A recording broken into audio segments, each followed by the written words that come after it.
lo que ustedes los mortales llaman ego. La verdadera realidad trasciende toda lógica, pensamiento y verbalización. Más allá del pensamiento y el lenguaje está lo que conecta con el ser y con la vida plena de sentido.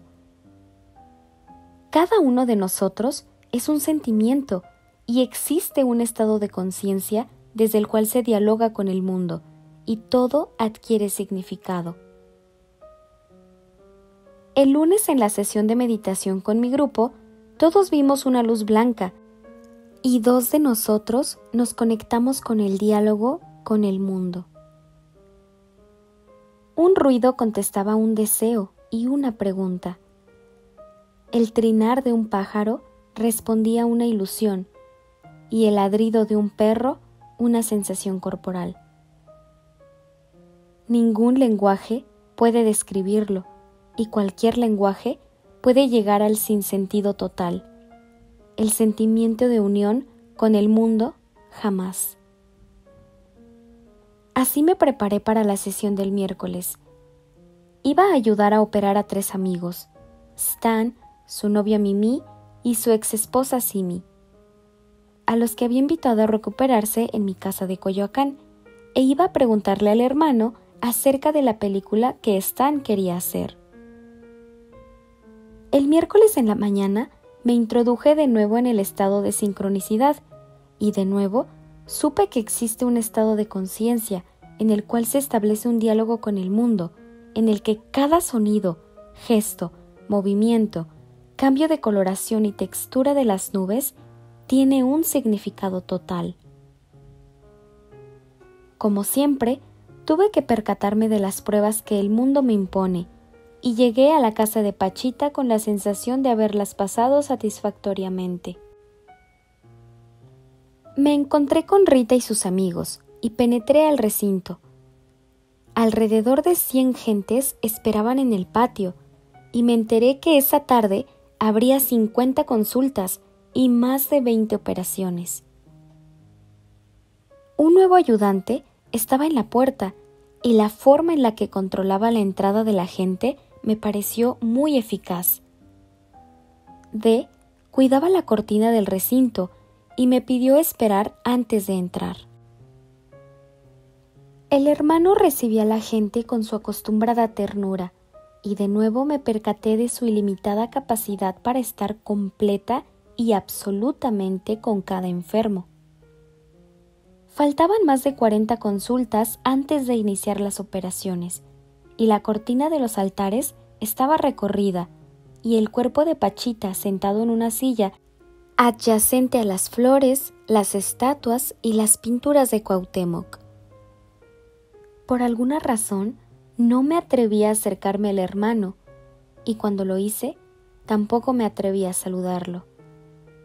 Dentro de mí existía la sensación de timidez más grande que he experimentado y al preguntarme el por qué, no encontré contestación. Por fin, le pedí al licenciado V bálsamo y después de untarme la nuca, los brazos y el cabello con él, saludé. En el nombre del Padre, yo te saludo. En el mismo nombre, yo te respondo, me contestó el hermano.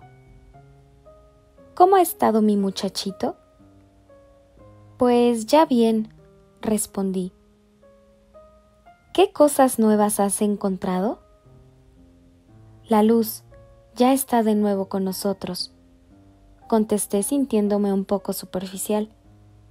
En realidad, lo que había visto era el diálogo del mundo con la conciencia, y mi preocupación de los días pasados era entender el nivel de conciencia en el cual se estimulaba la sincronicidad.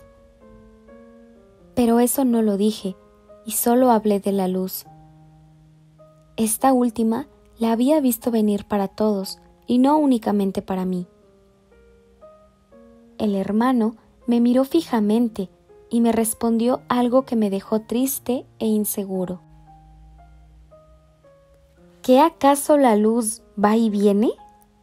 ¿Qué acaso estamos jugando? Pensé que el hermano no había entendido que me refería a la victoria de la luz para todos, y no solamente para mí. Pero también supe que su admonición era justa y necesaria. Los enfermos venían y se iban, y cada uno recibía su receta y diagnóstico. Me impresionó observar que todos ellos llegaban con un huevo, y que éste le era entregado al hermano para realizar una limpia. Esta última era similar en ejecución a la que yo había visto realizar a don Lucio. Consistía en una serie de movimientos de huevo alrededor del cuero cabelludo, que semejaban la configuración de algunas estructuras cerebrales, como el hipocampo. Después de cada limpia, el huevo era tirado en un basurero, y el enfermo recibía un frotamiento con bálsamo. No puedo describir todos los casos, y solo hablaré de los que más me impresionaron. Un niño de 8 años entró al recinto y se acercó al cuerpo de Pachita. «Tengo ganas de morir», le dijo con voz apagada. El hermano lo miró un instante a través de los ojos cerrados de Pachita y con su movimiento peculiar de cabeza.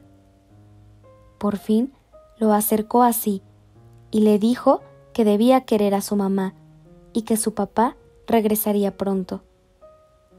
Le dijo que su padre había ido a conseguir unos denarios para mantenerlo a él y al resto de su familia. «No te preocupes», continuó. «Él te quiere mucho y pronto regresará». «¿Qué otra cosa te sucede?». El niño habló de una dificultad para controlar sus esfínteres, y el hermano, al reconocerle el bajo vientre, consideró que era necesario operarlo. Debe existir algún componente o proceso común y compartido no solamente de los fenómenos de conciencia, sino también de la enfermedad corporal. Ese día, por lo menos el 40% de las consultas fueron de alteraciones emocionales.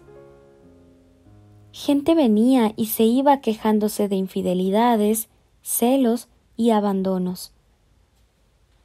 Pensé que desperdiciaban el hermano y que éste debía utilizar su tiempo en cosas más importantes, pero obviamente él no compartía mi opinión.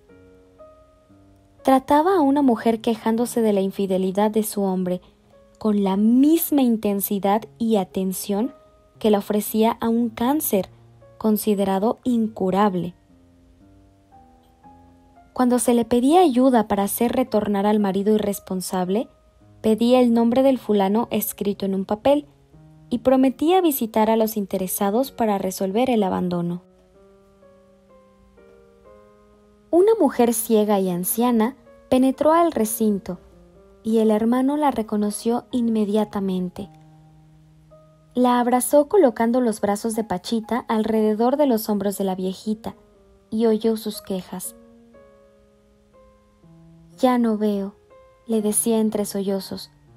«Mi cuerpo está débil y no me puedo acostumbrar a la falta de visiones y encuentros». «Mi cariñosa niña», le respondió el hermano, «lo que sucede es que en tu vida viste mucho y ahora has penetrado en una nueva etapa. Ten paciencia, que yo le pediré a mi padre bendiciones para tu vejez». Acompañé a la anciana a la salida y al regresar, el hermano me contó que esa mujer había sido una gran médium y había tenido mucho dinero, pero ahora se había quedado sin lo primero y sin lo segundo. Pensé que los talentos psíquicos requerían de un cuidado extremo y no me pude imaginar a Pachita perdiendo su capacidad curativa. Era como una luz enviada desde arriba y ninguna alteración corporal podía apagarla. Si se iba, era por error, abandono o irresponsabilidad. Las operaciones se iniciaron con los casos de ojos. Un muchacho joven, completamente ciego, entró acompañado de su mujer. Se le sentó en la misma silla que antes había ocupado el cuerpo de Pachita y se le intervino con el cuchillo. Era muy impresionante ver cómo la hoja metálica raída por el tiempo penetraba en la delicada joya de sus ojos. Nunca había expresiones de dolor durante las operaciones de ojos, y el caso del joven no fue la excepción. Mientras el cuchillo penetraba y giraba en el interior de los globos oculares, el muchacho se mantuvo tranquilo y quieto. Como siempre, después el cuchillo se probó al alcance y finura visual, utilizando una lámpara de mano, y el hermano introdujo su pulgar entre la pared interna de la órbita y la externa lateral del ojo. A pesar de todo lo que había visto, me quedé atónito tratando de entender cómo aquel dedo gigantesco podía caber en un espacio tan reducido. Después de varias operaciones de ojos, un muchacho joven y sordomudo ocupó la cama de operaciones. El hermano no me había permitido ocupar mi lugar acostumbrado junto a la ventana y frente al cuerpo de Pachita, y trabajaba a su lado en una posición incómoda. El caso era complicado, porque no había forma de saber si la intervención era o no éxito. El cuchillo fue introducido en el oído derecho y penetró 5 centímetros en él. El hermano susurró que tenía que alcanzar el caracol del oído interno para abrirlo. Yo decidí tocar las cejas del muchacho para detectar algún movimiento que me indicara una respuesta al sonido. No lo pude hacer desde la posición que ocupaba y le pedí al hermano permiso para ocupar el lugar de la ventana. Accedió y empezamos a hablarle al sordomudo.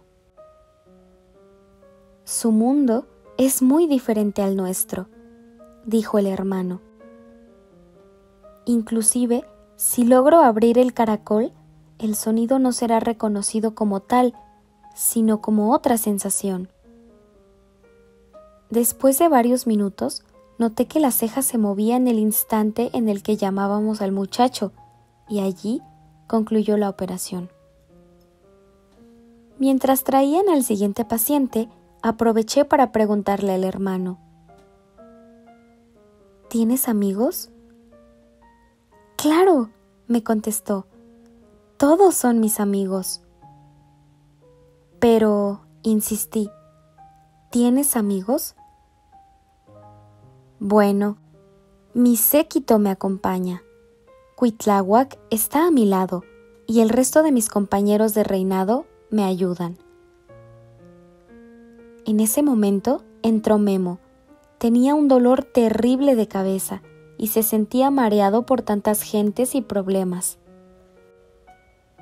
«Hermano», le dijo con voz fuerte, «ya no aguanto tanta gente».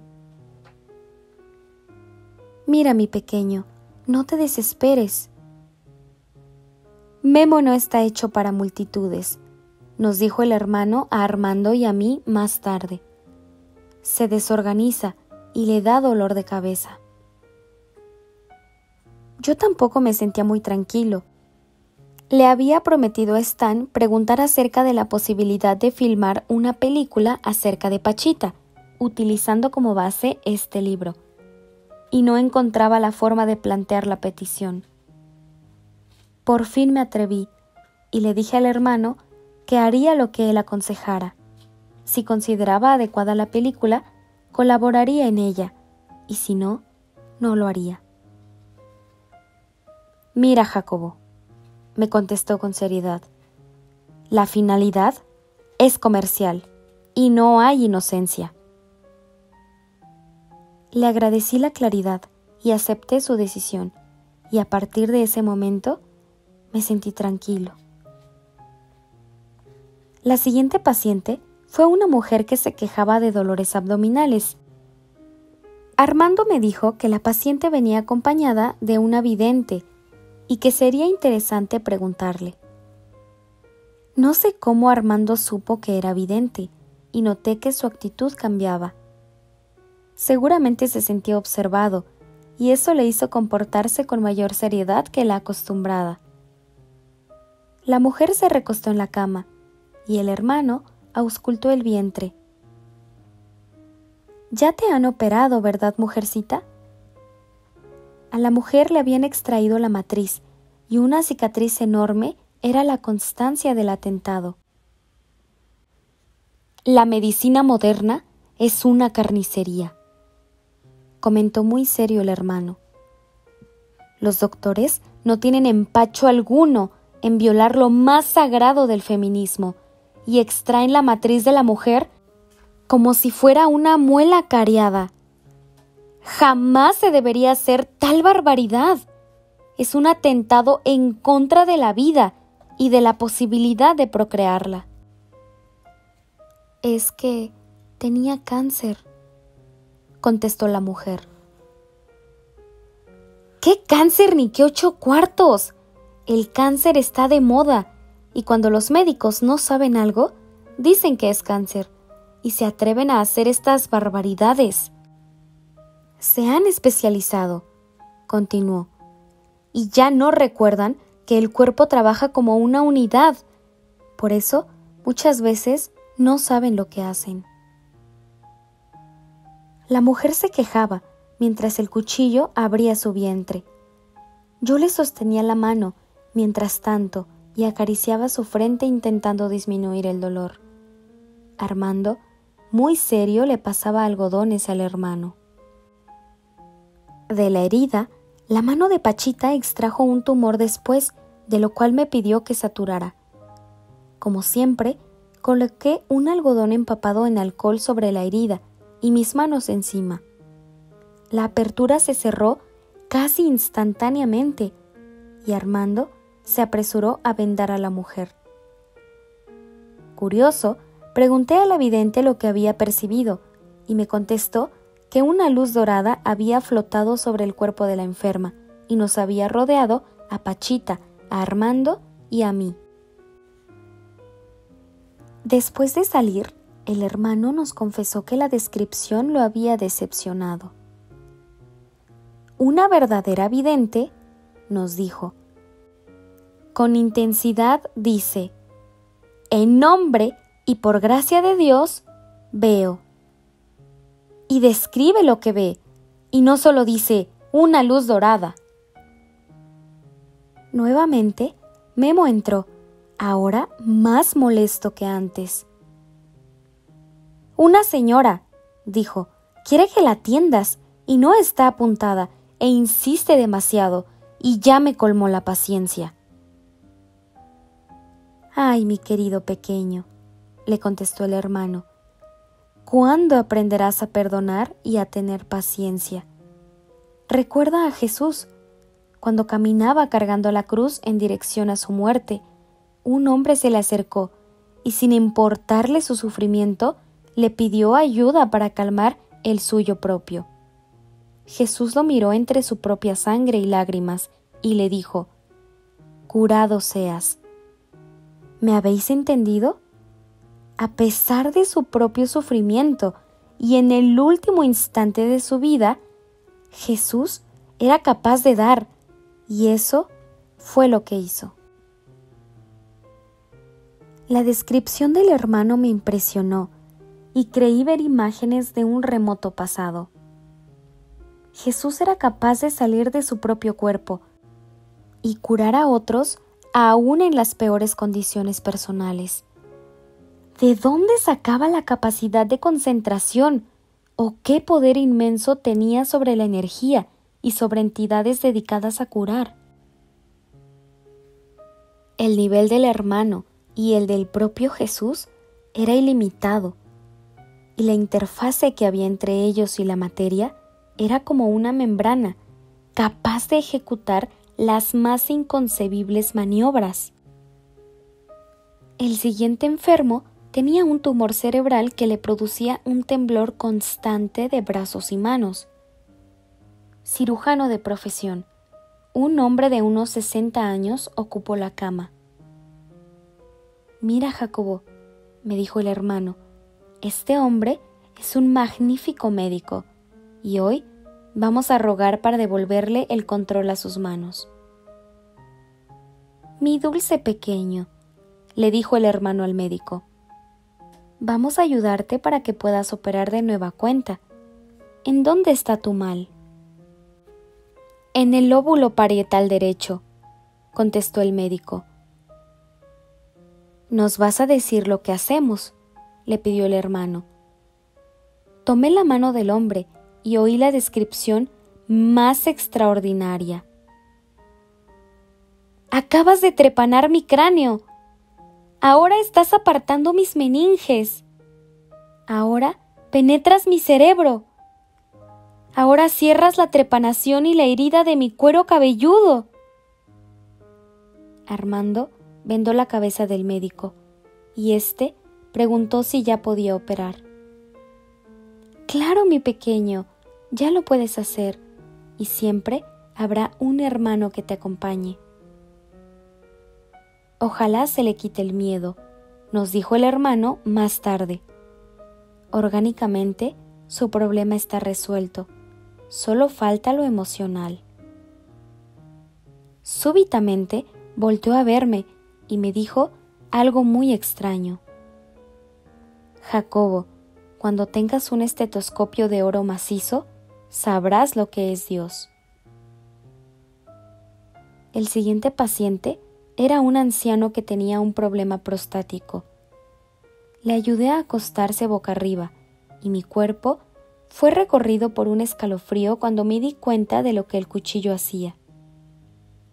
La mano izquierda de Pachita sostenía el pene del hombre y con la derecha introducía el cuchillo a través del orificio urinario del mismo. La hoja del cuchillo tiene una longitud de aproximadamente 15 centímetros y yo solo veía 3 o 4 fuera del pene. El resto había penetrado en el mismo en forma imposible. El hombre no se quejaba y parecía no sufrir dolor. Con la máxima atención observé los giros, movimientos y traslaciones del objeto metálico dentro del pene y sudoroso rogué porque jamás tuviera un problema en la próstata. El hermano pareció escuchar mis pensamientos y me dio el remedio para mantener una próstata en perfecto estado de salud. El siguiente paciente fue C.H., un muchacho judío proveniente de Canadá. Tenía poliomielitis y parálisis total de la cintura para abajo. La había sufrido en edad temprana y sus hombros, pecho y brazos se habían hipertrofiado por el uso de muletas. Lo acostamos boca abajo y le descubrí la espalda alzándole la camisa. El hermano me hizo palpar la columna vertebral y noté que estaba desviada junto a una cicatriz. Jacobo, pregúntale cuándo lo operaron. Traduje que cuando era niño y que la finalidad había sido permitirle estar cómodamente sentado en una silla de ruedas. El hermano abrió la espalda y mientras injertaba huesos en la columna, C.H. me apretaba la mano derecha. Casi grité más que él, sintiendo una inminente fractura de mis dedos. El poder de la mano de C.H., junto con su desesperación, lo hacía apretar con tanta fuerza que aún, ahora cuando escribo esto, siento dolor. Después, una viejita delgada y muy corta de estatura ocupó la cama. Su cabello completamente plateado y su complexión diminuta hicieron lanzar al hermano exclamaciones de ternura. Mientras yo le sostenía la mano a la anciana y él abría el abdomen de la misma, lo oí pedir por ausencia de dolor. «Padre mío», susurró el hermano, «concédeme que no le duela, te suplico que no le duela». Me tomó la mano y me la introdujo al abdomen. «Siente, Jacobo, siente». Había una pequeña bola palpitante, Parecía un diminuto corazón localizado en una parte imposible del cuerpo. ¡Está palpitando!, dije sin poder contenerme. Así son los tumores malignos, me contestó el hermano. Están vivos y palpitan.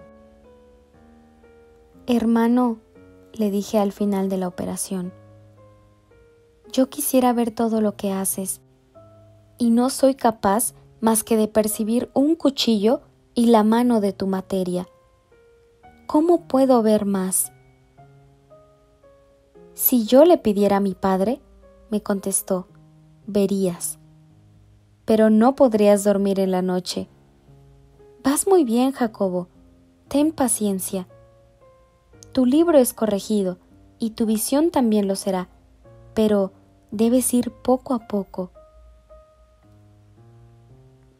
La siguiente paciente fue Simi. La acostamos boca arriba y el hermano le abrió el bajo abdomen. La mujer chillaba de dolor y casi aulló cuando el hermano sacó una esfera oscura que había crecido junto a su sexo. Esto es el precio que hay que pagar por el placer desmedido, contestó el hermano. Le traduje la observación a Simi y ella pareció comprender su significado. Al día siguiente, recuperándose en mi casa, me contó su vida y yo también comprendí. Había vivido en Tepoztlán y después de algunos meses, extrañas visiones y mensajes extraños empezó a recibir. Veía duendes y máquinas flotantes, ovnis y extraterrestres. Absolutamente confusa, había buscado a alguien que le pudiera ayudar y en California conoció a AP. La invitó a vivir en su instituto de Nueva York y durante 2 años, Simi participó en una serie de experimentos psíquicos tendientes a establecer una comunicación directa con seres extraterrestres. AP la sometió a cientos de trances hipnóticos y la convenció de que su misión en esta vida era ayudarlo a preparar el aterrizaje masivo de extraterrestres. Poco a poco, Simi fue penetrando en la mente de AP y éste la colocó en un estado de dependencia total. La mente de Simi dejó de pertenecerle a ella y empezó a ser considerada propiedad exclusiva de AP. Después de 2 años de experimentación, Simi dejó de entender la razón de su aparente misión y desconfió de todo lo que ocurría. Por fin, un día huyó. Simi se dedicó al placer en un esfuerzo desesperado por encontrarse, y el tumor en su bajo vientre era el resultado. Después pasaron a Mimi y a Stan. Mimi tenía dolores muy intensos de espalda y el hermano le injertó varios huesillos, tratando de crear una estructura ósea que fortaleciera la columna. Stan, su novio, había sido operado de su oído derecho, pero su sordera continuaba. Asistía a la operación y el hermano lo hizo acercarse a ver el injerto óseo. Mimi soportó valientemente la intervención y Stan se enteró de que su sordera continuaba por una mezcla de falta de fe e impaciencia. Al terminar con Mimi, el hermano invitó a Stan a una nueva intervención, pero él se negó con temor. Cuando nos quedamos solos, el hermano me dijo que me contaría la vida de Pachita. Algún día lo haré y sabrás lo que los mortales como ustedes llaman ego. Aquí en la tierra, los mortales necesitan aire, agua, alimentos y deben ser proporcionados. La siguiente enferma interrumpió el monólogo.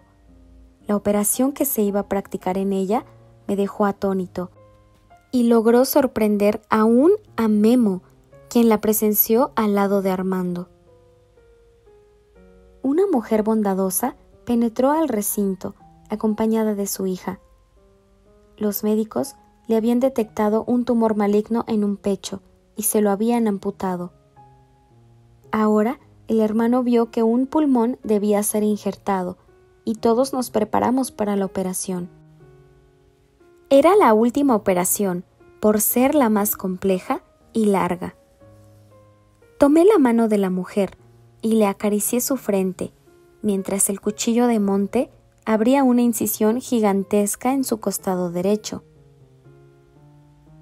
Se oyó un sonido parecido a un escape de aire y enseguida la mano de Pachita extrajo un tejido membranoso y violáceo y tomó de la mesa adyacente a su silla un paquete de papel aluminio. De nuevo, no supe quién había traído el paquete ni cómo apareció en la mesa. Contenía un pulmón enrollado en sí mismo. El hermano colocó uno de sus extremos en la incisión y me pidió que sostuviera el extremo libre. Su consistencia era suave y esponjada. Lo sostuve con dificultad, temiendo que resbalara en mis dedos, y me acerqué a la herida. El cuchillo estaba colocado en ella y la mano de Pachita lo sostenía. No había otro instrumento y a pesar de ello, algo empezó a jalar el pulmón. Lo veía deslizarse hacia el interior del cuerpo y mi mano siguió el movimiento. De repente, el tejido desapareció en el interior del cuerpo y la herida se cerró frente a mis ojos, sin dejar rastro visible aparente. Le dije a la mujer que todo había terminado, pero estaba equivocado. La mano de Pachita tomó el cuchillo y lo acercó a la garganta de la mujer. Con un movimiento seguro, lo introdujo 5 centímetros por debajo de la garganta. Se oyó un chasquido y el hermano me preguntó si lo había oído. «¡Claro que sí!», le contesté. «¿Qué era?», me preguntó. «El pulmón». El hermano se rió a carcajadas. «El pulmón no está delante, Jacobo». «¡La tráquea!», corregí apenado. «Claro», contestó, «eso fue la tráquea». Después supe que la mujer tenía grandes dificultades respiratorias y la maniobra en la tráquea había sido utilizada para solventarlos. Ya no me atreví a decir que todo había terminado y observé la siguiente maniobra. Más bien la olí. Súbitamente, un olor putrefacto invadió mis fosas nasales. Busqué su procedencia y al hacerlo oí un ruido extraño. Era como si una llave de agua se hubiese abierto y el líquido chorreante hubiese sido descargado sobre el piso del recinto. Me asomé sobre la cama y vi que del brazo derecho de la mujer la sangre salía a borbotones. Pero no era una sangre normal. Era mucho más diluida y ligera que aquella, y su olor era espantoso. La vi chorrear por varios minutos. Era increíble que alguien pudiera tener tanto líquido. Súbitamente entendí que la mujer estaba sufriendo una transfusión total. Había visto cómo la boca de Pachita sostenía un extremo de una sonda, mientras el otro era colocado en el interior del vientre, y cómo un líquido rojo pasaba de un extremo a otro. Era demasiado increíble, a pesar que la boca de Pachita sirviese como fuente de sangre, pero mi aprendizaje era que lo más probable es precisamente lo más improbable, y no descarto esa posibilidad. Pero aún así, en este caso, no había sonda, y a menos de sustituir toda la sangre derramada, la supervivencia de la mujer era menos que imposible. Pero la mujer sobrevivió, y mientras todo aquello ocurría, Hablaba y bromeaba, y no parecía sufrir dolor, como si viviera fuera de su cuerpo. En realidad, no había otra forma de explicar el mantenimiento de su conciencia. Muchísimas gracias por quedarte a escuchar esta 9ª parte de este fascinante libro. Te mando un abrazo con muchísimo cariño.